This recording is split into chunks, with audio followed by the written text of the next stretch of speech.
Let me take you on a journey, back to a night that changed everything, a night surrounded by mystery, whispers, and awe. The story of the first Christmas is one that has been told for centuries, but beneath the familiar tale lies a world of hidden secrets and extraordinary moments that few truly know. Imagine a quiet town under a sky of shimmering stars, where humble shepherds and wise men were guided by signs they couldn't fully understand.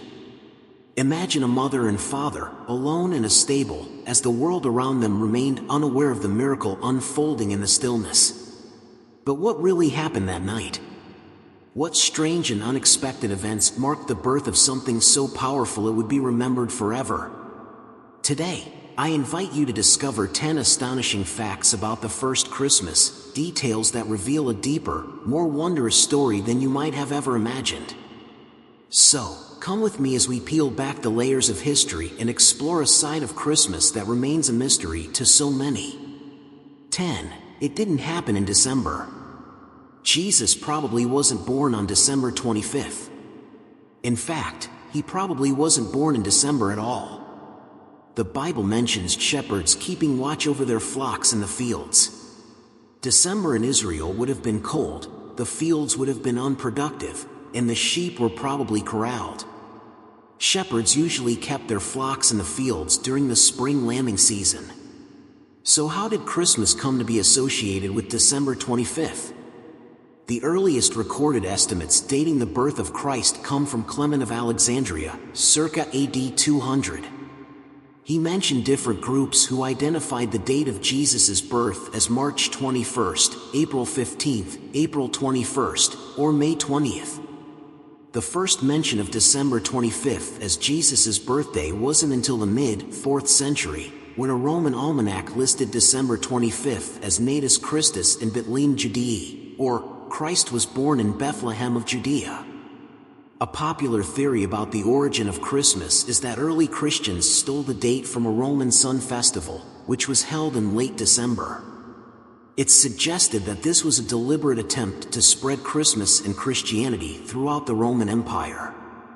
This theory has numerous problems, though, as early Christian writers such as Irenaeus and Tertullian make no mention of this, and Origen of Alexandria openly mocks Roman celebrations of birth anniversaries. It has been proposed that December 25th, a time of pagan feasts, wasn't deliberately chosen until the 12th century. While this theory is popular on social media, scholars today recognize serious problems with it. The question remains, why December 25th? Tertullian recorded a calculation that date of Jesus' birth was March 25th. This was later celebrated as a feast commemorating Jesus' conception, as opposed to his birth. Further, it was suggested that Jesus died on March 25th, which led to the belief that he was conceived and crucified on the same day of the year. December 25th is obviously 9 months after March 25th, so it was taken as Jesus' birthday. The truth is that December 25th came from celebrations in the early church, not from pagan celebrations. Many scholars today believe that Jesus wasn't even born in December. 9. There wasn't an inn. We've all heard the story about there being no room at the inn. Indeed, this is what our English Bibles say.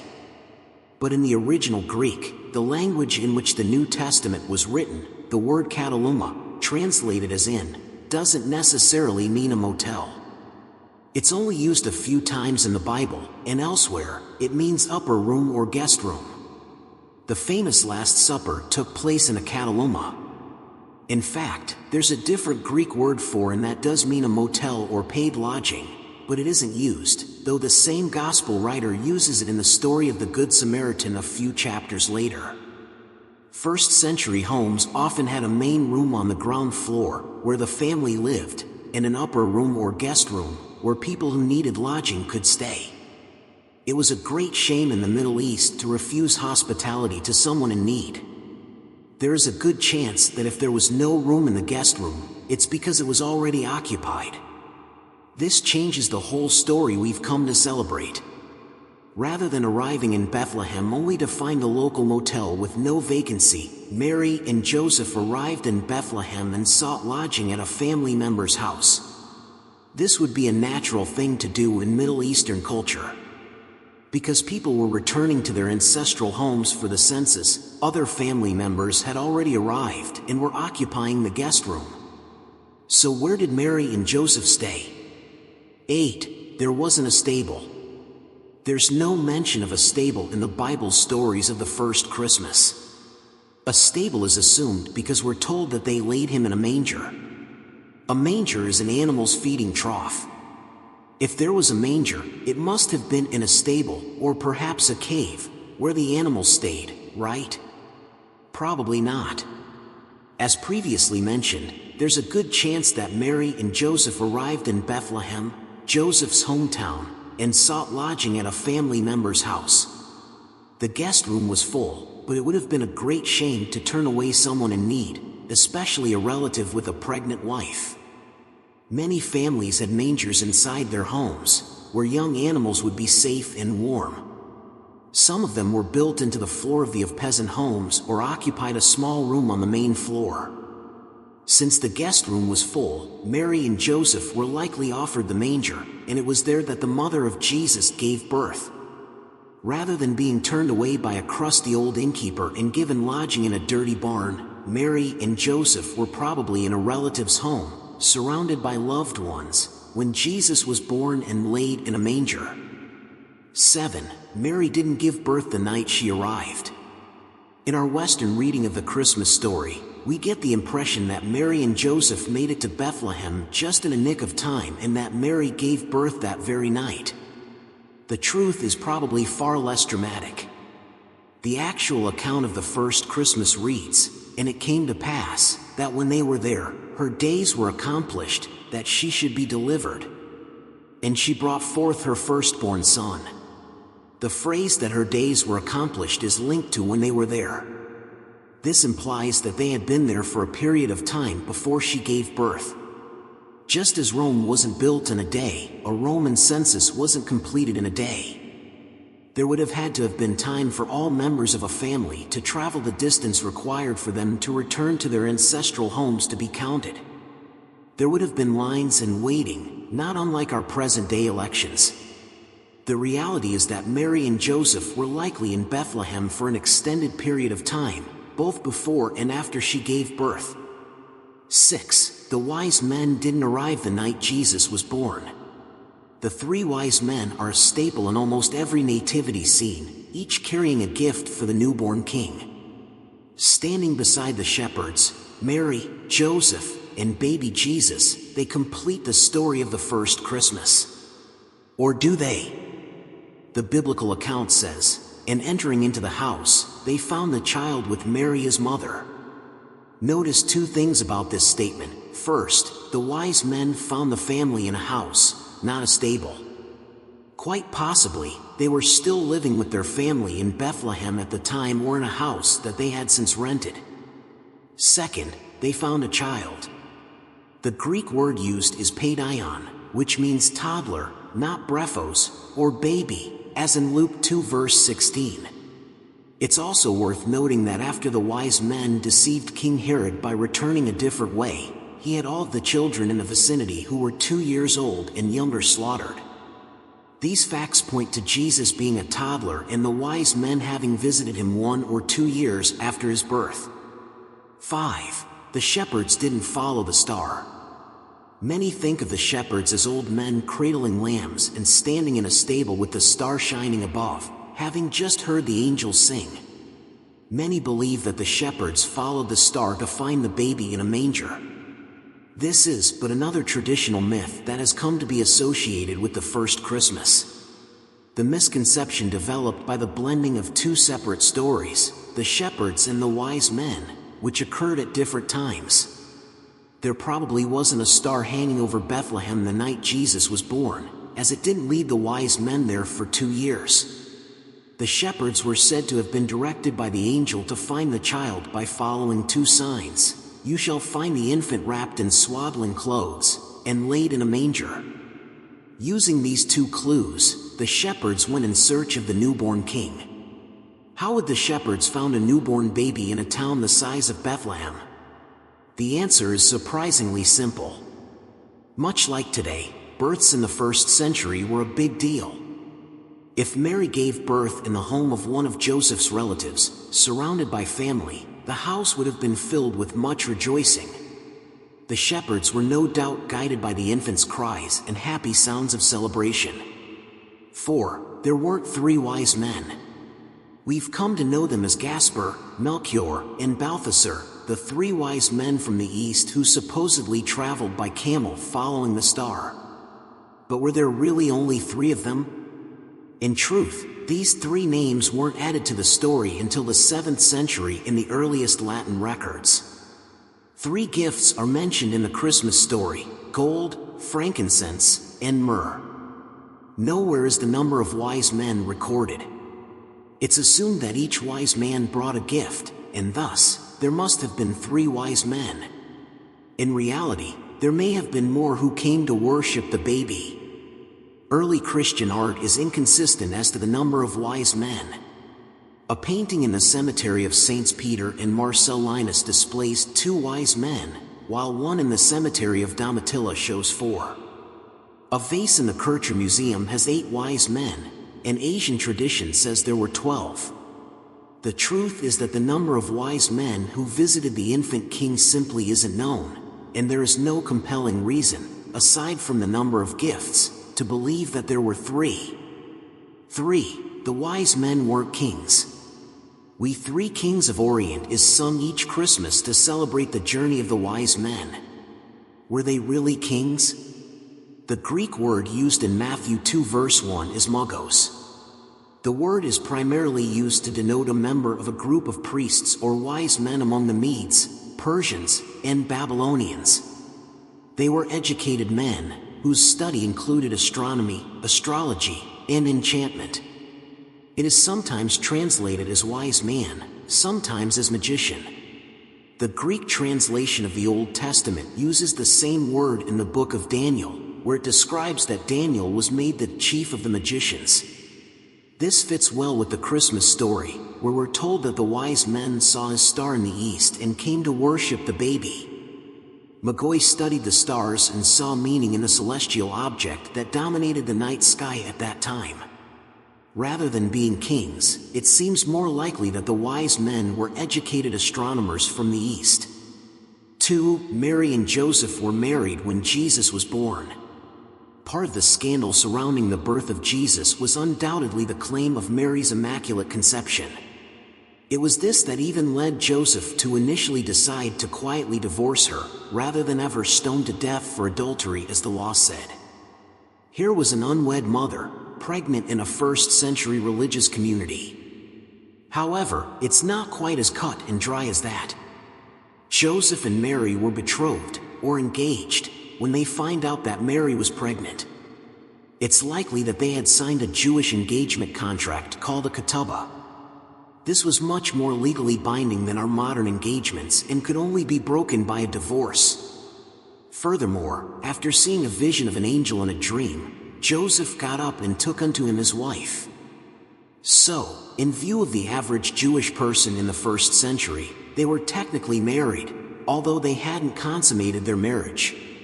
The Christmas star may have been a planetary conjunction. There are a number of fascinating features about the star that guided the wise men. It is said to have risen in the east, to have appeared at a specific time, to have gone before them, and to have stopped over Bethlehem. Taken together, these characteristics cannot possibly describe a star, but they do describe planets, known as wandering stars to the ancients. They rise in the eastern sky, travel through the fixed field of stars, and are governed by the planetary laws of motion, which make them appear at certain times and not others.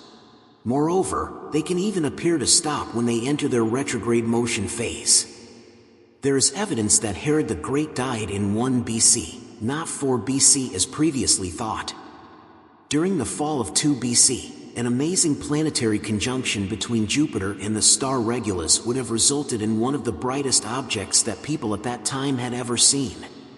It's interesting to note that Jupiter is named after the greatest god of Roman mythology, and Regulus means regal or kingly. This symbolism would not have been lost on the Magi, aka astronomers, who decided to follow it. By running computer simulations, we can discover the exact day that Jupiter went into its retrograde motion and appeared to stop. That day was December 25th, 2 BC. To the wise men gazing at Jupiter from Jerusalem, it would have appeared to be over the little town of Bethlehem. So, December 25th may not have been the day Jesus was born, but rather the day that the wise men came to give him gifts. True-to-life Christmas miracles. Christmas is a time for bringing people together from all walks of life. It is about spreading cheer wherever you can. But life doesn't always go our way, and many of us suffer hardships. We hope when we are hardest hit in those times that something or someone might turn things around. So here you go.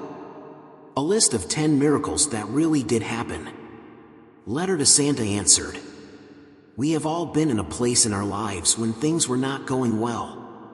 At the very least, we have seen friends or loved ones in that tough spot. It is truly awful when someone hits a rough patch and cannot provide for a family, especially children.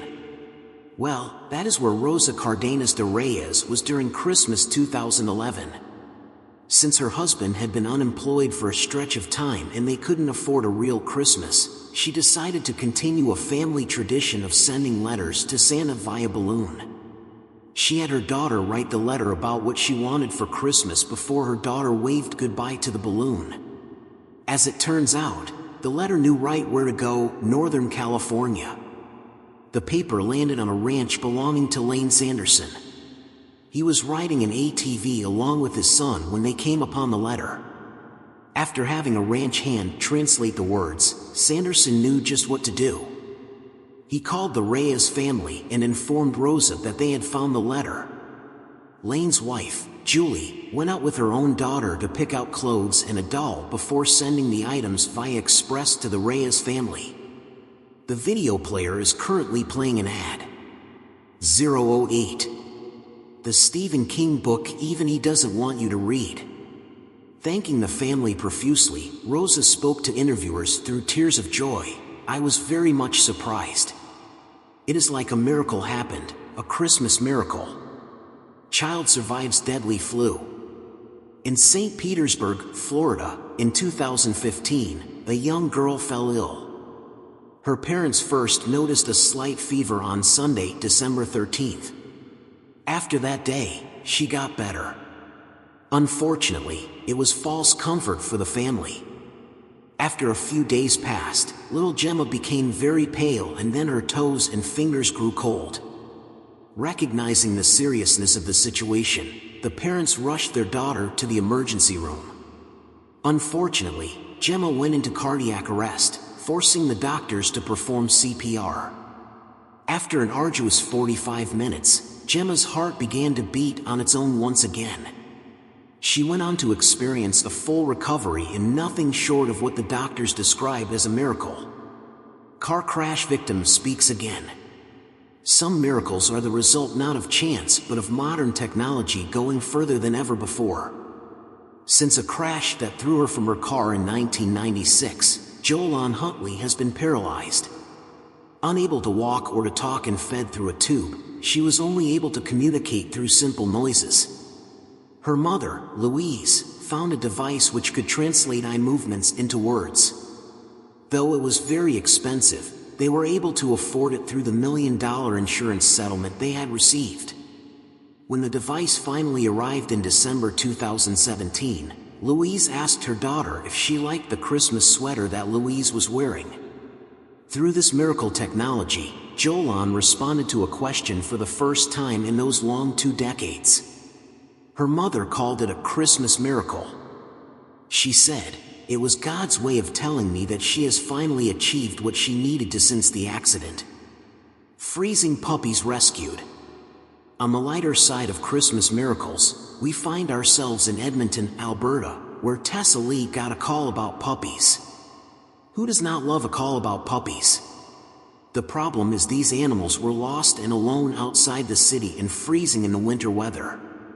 Tessa promptly drove to the location roughly 90 kilometers, 56 miles, away and found 5 underweight pups shivering in the cold. She quickly scooped them up and drove to the nearest veterinarian.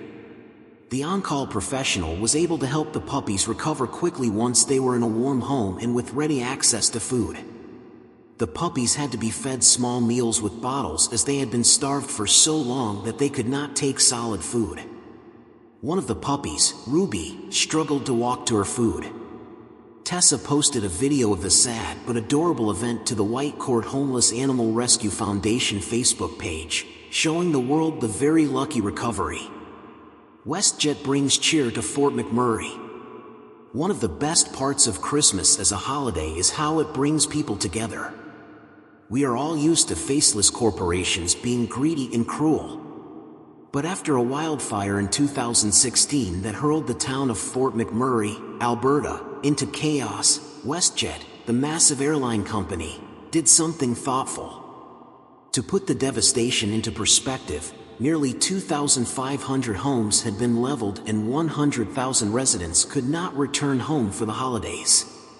To return the Christmas spirit to the scorched town, WestJet set up a snowflake soiree for everyone in the city. The company gave out gifts and even managed to wrangle singer Johnny Reed for a live performance. The very illustrious and busy Santa Claus even arrived, delivering some very special gifts. Reese Popejoy had lost his set of Harry Potter novels, which he loved greatly, in the fire. Reese was given 2 gifts from the collection of a WestJet worker who was also a fan of Harry Potter. She donated to him her own golden snitch and Quidditch goggles. WestJet released a statement saying how connected they were to the community. Also, the Vice President of Marketing Communications said, "This year, we wanted Christmas to mean just a little bit more." Lost dog travels 1,000 kilometers, 600 miles. Most of us have panicked at the prospect of losing a pet, whether it is a dog, a cat, or even a turtle. Being responsible for an animal's well-being makes it that much more worrisome. Ashley Power from Spruce Grove, Alberta, was unfortunate enough to lose her dog, Frankie. "It was horrible, I was in disbelief," she told reporters. She remained in that horror for 5 whole months as she sent flyers hundreds of miles away in hopes of being reunited with her pet. When she had given up all hope of finding him, she received a call from the Langley Animal Protection Society, LAPS. As it turns out, they had found Frankie running around Abbotsford, British Columbia, which is over 1,000 kilometers, 600 miles, away. Unfortunately, Power did not have the means to put Frankie on a flight. So LAPS got help from a truck driver to return the dog such a distance, and he was happy to do so. "That's the reason I am doing this." He livened right up and was all over her, the driver said after delivering Frankie back to Power. Ecstatic to have her dog back just before the holidays, she said to an interviewer, "It was a Christmas miracle for us, absolutely." Connor saves drowning teens. Playing outside in the snow and ice is part of every child's Christmas experience. Unless, of course, they live where it does not snow, which is quite frankly unfortunate. But the deep snow and biting temperatures aren't always fun. 2 teens from Duncan, Nebraska, found out the hard way. While visiting one teen's grandmother, the boys went outside and walked across an icy lake. They both crashed through the thin ice and plunged into the freezing waters. "All you could feel was the outline of your body," one boy said. The boys were lucky. In the area was Rick Blesson, an avid canoer. Blesson heard the boys hollering and went out in his canoe, giving life jackets to the teens. He held onto the boys as an emergency team pulled all 3 of them ashore using a rope tied to the canoe. One of the boys reported that he hadn't expected the teens to last 10 minutes if Blesson had not arrived. The teen was not wrong. In freezing waters, the expected time of survival is less than 15 minutes. A dangerous scenario to be sure. which is why the residents of Duncan Village think of Blessen's rescue as a Christmas miracle. Hit and run ends in a miracle. Christmas is a time to celebrate with family and friends, right? It is the worst time for tragedy to strike, and it is the time of year that everybody should be safe and warm. Unfortunately, tragedy is exactly what the Brooks Sabo family had to endure for months. On an October day in 2013, 10-year-old Tyler Brooks Sabo was enjoying a ride on his bike. A man who was either impatient or under the influence drove onto the sidewalk, hitting and throwing the boy to the ground. The boy suffered a cracked pelvis and head trauma, ultimately falling into a coma. For 2 long months, his family and the community hoped for a full recovery. Then 2 days before Christmas, just as they were about to celebrate the winter holiday without their son, he woke up.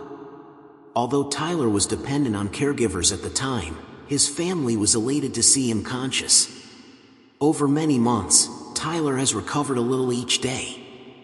An event was held to show love and support for him as well as raise funds for the family to make the recovery easier. It is a challenge every day, his mother told reporters. His first words when he wakes up are, "Okay, Mom, I'm ready to rock." Local workers give up Christmas party. Not all miracles have to start out awful. Sometimes, miracles can be small, as in nice things that people do for each other. There is no better example for these acts of kindness than some exemplary employees of an energy company in Medicine Hat, Alberta. With no prompt other than the holiday spirit, these workers showed up to the local elementary school with a truck of Christmas gifts for kids in every grade. But the cherry on top was that Santa Claus himself showed up to help hand out the gifts. One of the students even got exactly what he was hoping for, a sweet Hot Wheels car. One of the best parts of this story is how the workers funded this endeavor. Instead of hosting their yearly Christmas party, they spent over $10,000 on the pile of presents. Going even further, they brought $3,000 to fund school developments. Superintendent Mark Davidson told local news sources, "It's a pretty amazing gift to our school." A Christmas truce. World War I was a violent, bloody conflict. According to some estimates, it claimed the lives of more than 20 million people and wounded a further 20 million over its 4-year span. But what does this have to do with Christmas miracles? The Great War, as it was called at the time, had something very special happen during its first year. While soldiers had been killing each other for many months, it stopped on Christmas Day 1914. Not because any leaders or politicians had secured a ceasefire, but because the soldiers on the ground needed some cheer. That morning, Allied enlisted heard the words, "Merry Christmas." It wasn't from their fellow soldiers, but from across no man's land, the space between trenches. German soldiers had crossed the field to meet with their enemies. Of course, the Allied soldiers feared it was a trap. But seeing the other side unarmed, the Allied soldiers greeted their enemies. Soldiers sang carols, traded gifts of cigarettes and pudding, and even played a game of soccer. To see such spirit amid the suffering inspires us all to be kinder in life. At least, that's what we can hope. 10 remarkable origins of common Christmas traditions. But have you ever wondered where some of our weird Christmas traditions come from?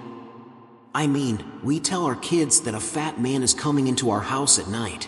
We bring in trees in the shed all over the carpet, and we kiss under parasitic plants, all in the holiday spirit. How the hell are these even related to Jesus, whose birthday we're supposed to be celebrating? Well, sit back, pull in some eggnog and gingerbread, and take a ride on the 10 entry, list verse sleigh. Christmas. Christmas, as most of us know, is the Christian tradition honoring the birth of Christ, though it is not celebrated solely as such in our modern society. To us, Christmas represents a time of joy, gift-giving, and family. Christmas as we know it evolved out of the Roman tradition of Saturnalia, a festival honoring their god of agriculture, Saturn, on the winter solstice. Due to the already rampant celebration taking place on the date and the revering of light and the sun, it was a natural development to celebrate the birth of Christ on the same date. Many Roman writers give references to the date of December 25th in Christianity between the 2nd and 3rd centuries, and it is believed that the holiday was widely celebrated by Christians by the turn of the 4th century. Though Christmas is celebrated as the birth of Jesus Christ, we don't know the exact date, or even the year of his birth. The video player is currently playing an ad. 018. These toys were so dangerous they had to be banned. Gift giving. It is sometimes said that the tradition of gift giving started with the 3 wise men who visited Jesus and gave him gifts of myrrh, frankincense, and gold. If you want to start a Christmas tradition, I suppose the first Christmas would be a good date to start. As with many other entries on this list though, the true origin of gift giving lies in pagan beliefs. During Saturnalia, children would often be given gifts of wax dolls, an act with a rather macabre history itself. The dolls were used to represent human sacrifices that Rome had given to Saturn in the past as payment for good harvests. Boughs of certain trees and other plant matter were also a common gifts during Saturnalia, and were used to represent bounty and good harvests. Xmas. While some rather ignorant groups in the Americas believe that the abbreviation Xmas is an attempt by the dirty liberals to keep the Christ out of Christmas, the true origins have a strong basis in Christianity. In the abbreviation, the X stands for the Greek letter Chi, the first letter of the Greek word for Christ. Jesus' name has also been abbreviated as XP, a combination of the first and second letters of the Greek word for Christ. From XP comes the labarum, a holy symbol in Orthodox Christianity that represents Jesus. The term Xmas has been used since the 16th century, though it gained prominent usage in the 18th and 19th centuries. In the modern world, X has been taken to be used as an abbreviation for any word with Christ or the Chris sound in it, even in words which have no etymological connection. Chrysanthemum, for example, is sometimes shortened to Xant on florists' signs, and crystal has sometimes been abbreviated as extra tall. Stockings. Many people know of St. Nicholas being the basis of Santa Claus, but the practice of stocking stuffing can be traced back to his charitable donations in the 4th century. Nicholas believed that childhood should be savored and enjoyed, but in a time where boys and girls younger than 10 had to work to support their families, this wasn't always possible. He therefore gave what he could in homemade food, clothes, and furniture.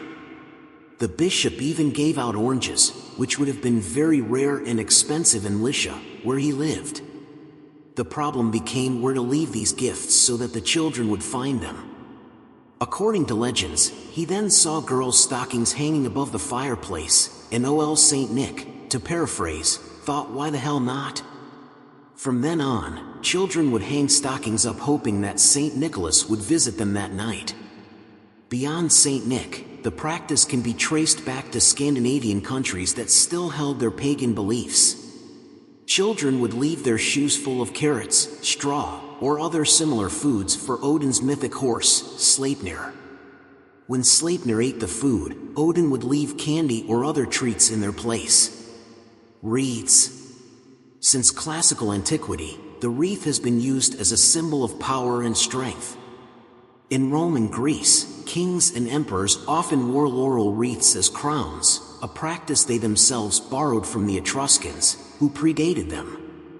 The Greeks and the Romans connected the laurel wreath to their sun god, Apollo, and considered the crown to embody his values. Harvest wreaths, the predecessors to our modern decorations, were used in rituals for good harvests, and predate even written history. Ancient European animists often used evergreen in their wreaths to symbolize strength and fortitude, as an evergreen will live through even the harshest of winters. As for the connection to Christianity, since wreaths symbolize tenacity and everlasting life, they were often used in funerals of important people, specifically in the burials of saints and martyrs. Christmas tree. The modern Christmas tree differs greatly from its roots. Today, we decorate an everlasting, artificial construct with bright lights and dazzling ornaments, while traditionally, the tree was of course real and, more importantly, decorated with edibles such as apples and nuts. The tradition, as with that of the wreath, started with the elements symbolized by evergreens in pre-Christian winter festivals: immortality and fortitude. The evergreen was also known to have represented the same values to a variety of cultures, including the Egyptians, Chinese, and Hebrews. The worship of trees was also very common in European Druidism and paganism. In Christian tradition, trees were often put up in December to serve the dual purpose of warding off the devil and allowing a perch for whatever birds still remained. Evergreen trees decorated with apples and wafers were also used in Christmas Eve plays during the Middle Ages to represent the tree from which Adam and Eve ate the forbidden fruit. As for decoration, the first evidence for decorated Christmas trees comes from German craftsmen guilds during the Renaissance. After the Protestant Reformation, trees enjoyed a surge of popularity among Protestant households as counterparts to the Catholic nativity scene. Caroling. Christmas carols grew out of the first Christmas hymns, which developed in 4th century Rome. While these Latin hymns were sung in church for generations, the first true carols developed in France, Germany, and Italy in the 13th century. These carols, written in the vernacular language of the area they were composed, were enthusiastically sung at community events and festivals. They were not composed specifically as Christmas carols, but rather as conglomerate holiday songs that were sung at many separate festivals and celebrations. Later on, the songs would become associated primarily with Christmas and sung in numerous churches. Carols in Protestant churches were much more numerous, since the Protestant movement encouraged the arts, especially music. The modern practice of going door-to-door caroling likely has something to do with the root word for carol, carol or carola, which both mean a circular dance. The practice may have developed out of the public ceremonies that created the first carols. Boxing Day. Boxing Day is, as opposed to the rest of this list, an instance where a secular holiday grew out of a religious one. In most English-speaking countries, Boxing Day is traditionally the day following Christmas in which people receive gifts from their bosses or employers. Today, Boxing Day is known as a shopping day similar to Black Friday. Many important sporting events are also commonly held on the holiday. Boxing Day grew out of St. Stephen's Day, a Christian holiday that commemorates the eponymous St. Stephen, the first Christian martyr. St. Stephen was a deacon in an early church in Jerusalem. After an argument with members of the synagogue, he was accused of blasphemy. While waiting for his trial, he said he had seen God the Father and Son. Though this wasn't enough to save him, he was stoned anyway. Mistletoe. Mistletoe is a parasitic plant which perches on a tree branch and absorbs nutrients from the trunk, hardly one of the most romantic forms of life. But it has been inspiring people to go at it for generations. Mistletoe has a large mythological background across many cultures. The Greeks believed that Aeneas, the famous ancestor of the Romans, carried a sprig of mistletoe in the form of the legendary golden bough. In Eddic tradition, mistletoe was the only thing able to kill the god Baldur, since it had not sworn an oath to leave him alone. Amongst other pre-Christian cultures, mistletoe was believed to carry the male essence, and by extension, romance, fertility, and vitality. Its use as decoration stems from the fact that it was believed to protect homes from fire and lightning. It was commonly hung at Christmas time only to remain there all year until being replaced by another sprig next Christmas. The process by which mistletoe became associated with kissing is currently unknown, but it was first recorded in 16th century England as a very popular practice. Mistletoe carries a pretty good legacy, for a parasite of a plant that causes diarrhea and stomach pain when ingested. Santa. Most people know that Santa's origins lie in Saint Nicholas, that generous saint who gave presents to needy children. However, many other figures evolved into the conglomerate we call Santa Claus. For one, the Dutch Sinterklaas, who himself has basis with Saint Nick, was the main inspiration for Santa Claus. He is nearly identical to Santa. He wears red and white, knows if you're naughty or nice, and has elf helpers referred to as Zwart Piet. However, the legend takes on a much darker legend when one hears that the Zwart Piet's duties also include punishing naughty children with jute bags and willow canes. He also differs from Santa in the facts that he wears a bishop's hat and comes on steamboat from Spain, rather than the North Pole. Another large influence into Santa's design is the British Father Christmas, a figure developed in the 17th century as the embodiment of holiday joy and mirth. Odin also exists as a potential pagan inspiration for Santa Claus. He led a hunting party with other gods on Yule, a German holiday at roughly the same time as Christmas. He rode Sleipnir, a legendary horse with 8 legs. Like Santa, he has 8 reindeer, and he would fill children's boots with candy, as mentioned earlier. The modern Santa Claus, contrary to popular belief, was not created by Coca-Cola, but has been in American folklore since the late 18th century. His name comes from an Americanization of Sinterklaas, and somewhere along the way, he lost his bishop's hat. One could write an entire list on the origins of individual components of Santa's story. Suffice to say that they all have interesting origins, and I would suggest further reading. There may be a couple levels of separation, but nearly every strange traditions we practice around the holiday season stem from Christianity, and further than that, even have a basis in pagan religions and pre-Christian traditions. And really, do the connections to Christianity even matter? Christmas is the one time of year where everyone, or nearly so, is friendly, generous, and gets along with each other. Does it matter the inspiration? As a non-Christian, I believe we can all learn something from the Christmas spirit, regardless of race, religion, or creed.